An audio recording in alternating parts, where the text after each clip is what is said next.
Olá, bem-vindos ao Magazine Cultural da Voz da América, a Passadeira Vermelha. De Washington DC para o mundo, e nesta semana comigo, Bárbara Ferreira Santos, enquanto a Mária de La Salete aproveita umas merecidas férias. Devido ao coronavírus, as equipas da Voz da América estão a trabalhar sob contingência. E por isso, este nosso Magazine Cultural tem sido um pouco diferente, mas sempre atual. Agradecemos a sua compreensão e companhia. Vamos aos temas desta semana. E a gente começa essa magazine com um tema que toda a gente está a falar.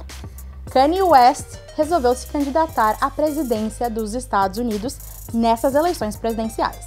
O rapper tweetou: "Precisamos agora cumprir a promessa da América, confiando em Deus, unificando nossa visão e construindo nosso futuro. Estou a concorrer à presidência dos Estados Unidos, hashtag 2020 Vision." Várias celebridades apoiaram o anúncio, enquanto outras fizeram piada. A esposa do rapper, Kim Kardashian West, foi rápida em publicar apoio ao marido, retweetando o anúncio e adicionando a bandeira americana. E o colega rapper Ty Dolla $ign tweetou: "Iê para presidente." A comediante Tiffany Haddish se divertiu com a ideia, publicando: "Bem, Dave Chappelle será meu companheiro de chapa." A atriz Octavia Spencer tweetou: "É óbvio que algumas pessoas vivem em uma bolha. Está na hora de estourá-la." Kanye West já perdeu o prazo para se candidatar como candidato independente em alguns dos estados dentro do país. Mas ele ainda poderá se candidatar em outros estados se ele recolher a tempo assinaturas dos eleitores registrados. Na televisão e no cinema, o vencedor do Oscar, Mahershala Ali, está de volta, desta vez para interpretar o primeiro campeão do mundo de pesos pesados, Jack Johnson, em uma série limitada da HBO intitulada Unruly. A série retratará a vida de Johnson como uma figura pública popular negra e os desafios que ele enfrentou. Ele não é apenas protagonista do filme, mas também é produtor executivo. Ali ganhou o Oscar de melhor ator coadjuvante pelos filmes Moonlight, em 2017, Tell him why the other boys kick his ass all the time. What's wrong? I'm good. e Green Book, em 2019. You only win when you maintain your dignity. You don't know your own people. You, Mr. Big Shot, doing concerts for rich people. So if I'm not black enough, and if I'm not white enough, then tell me, Tony, what am I? Anyone can sound like Beethoven.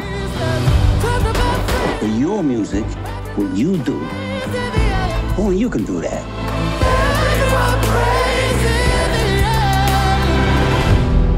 What do we do about the bones? We do this.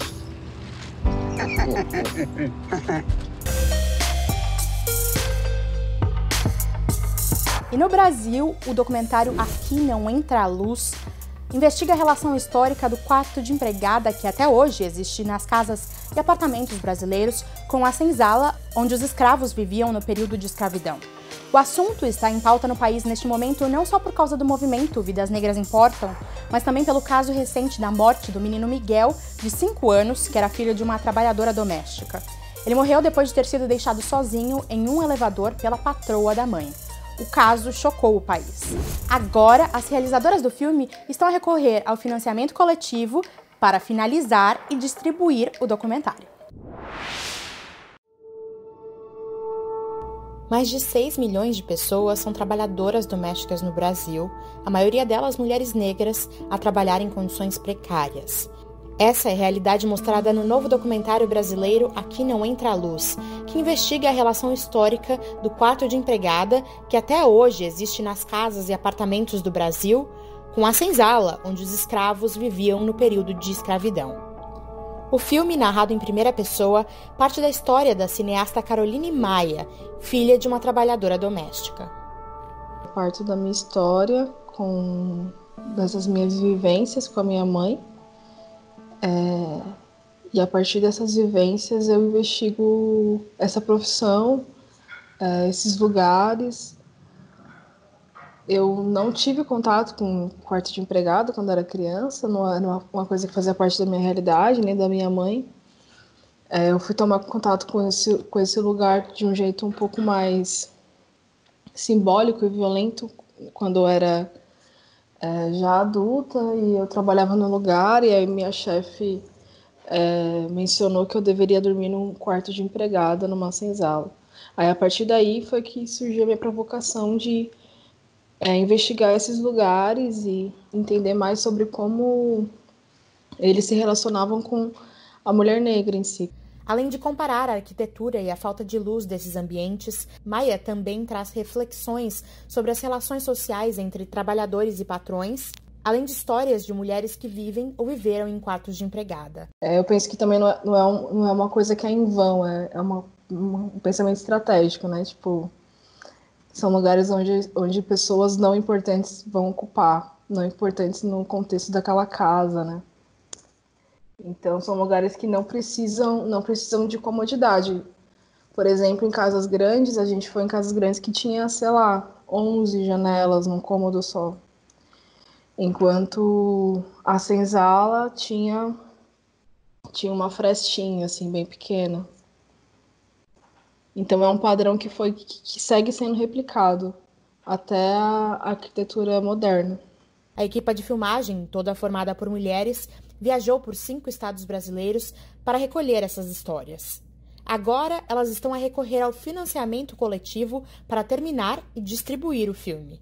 O assunto está mais do que em pauta no país, não só por causa do movimento Vidas Negras Importam, mas também pelo caso recente da morte do menino Miguel, de 5 anos, que era filho de uma trabalhadora doméstica. Ele morreu depois de ter sido deixado sozinho em um elevador pela patroa da mãe. O caso chocou o país. Falar sobre racismo não é uma responsabilidade só das pessoas negras. É uma responsabilidade muito compartilhada, tem que ser compartilhada com as pessoas brancas, né? E esse financiamento também é um convite para as pessoas brancas se aproximarem da luta antirracista e usarem o poder econômico que elas têm para fazer também alguma coisa pela luta antirracista. O financiamento coletivo ficará aberto até o dia 11 de julho no site benfeitoria.com/Aqui Não Entra a Luz. Até agora foram arrecadados mais de $20 mil. Bárbara Ferreira Santos, VOA News, Washington. No mês passado, Beyoncé ganhou um prêmio humanitário do canal BET por seu trabalho na comunidade negra. E agora, ela está a lançar um álbum visual que, segundo ela, traz as lições de O Rei Leão para os jovens reis e rainhas de hoje em busca de suas próprias coroas. Beyoncé deu a voz à personagem Nala no remake de O Rei Leão. Seu álbum visual, Black is King, vai estrear no serviço de streaming Disney Plus a 31 de julho. Aqui está uma olhadela.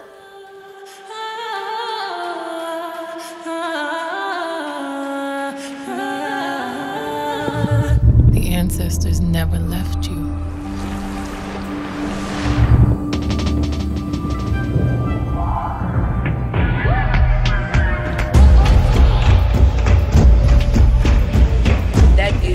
African way. You can't wear a crown with your head down. Nothing is complete on its own.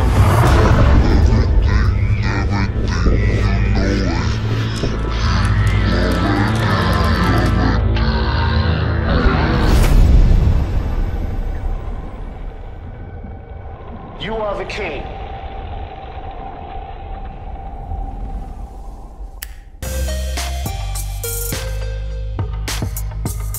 Semanas de manifestações pela justiça e pela igualdade racial nos Estados Unidos deixaram uma série de placas, pôsteres e outras obras de valor para os historiadores. O Museu Nacional de História e Cultura Africana-Americana e vários outros museus do grupo Smithsonian estão tentando coletar e preservar esses materiais. Julie Tabo, da Voz da América, tem mais sobre esse assunto.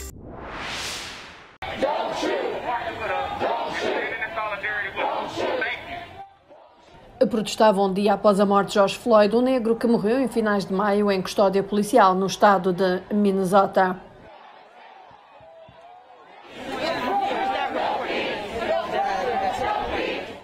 Os manifestantes pregaram centenas de posters e obras de arte numa vedação temporária perto da Casa Branca como forma de expressão. A dor e a luta muitas vezes inspiram algumas das melhores obras de arte e todas essas pessoas colocam os seus pensamentos, emoções, o seu reconhecimento deste tempo nessas pequenas peças em pequenos pósteres. Quando se espalhou a notícia de que a cerca seria derrubada, trabalhadores da cidade e voluntários foram recolher os artigos deixados para trás e movê-los para uma parede do outro lado da rua para a sua segurança. Quando nos aproximamos, ficamos surpresas por não vermos nenhum sinal colocado na vedação, como vimos na televisão. E ao afastar-nos, vimos todos os sinais que ainda estavam aqui preservados. E somos gratas por isso, porque tivemos a oportunidade de os ver. O Museu Nacional da História e Cultura Afro-Americana da Smithsonian, em Washington, criou uma equipa de resposta rápida para a recolha. O seu objetivo? Documentar os protestos sociais realizados em todo o país e em todo o mundo, provocados pela morte de Floyd e outros supostos casos de brutalidade policial, diz o curador Aaron Bryant. Por trás desses artefatos há vozes reais, experiências reais vividas e uma humanidade com a qual todos nos relacionamos. O museu espera usar a oportunidade para um diálogo honesto sobre a raça. Neste momento, neste período muito transformador da história da nossa nação, deveríamos exigir, e eu diria exigir conversas honestas em torno da verdade nua e crua. É a única maneira de progredirmos como uma humanidade coletiva. Espero algum dia ver esta colagem como uma seção no Museu Nacional Africano-Americano da Smithsonian. Literalmente, sinais de um tempo. Recordações para a história.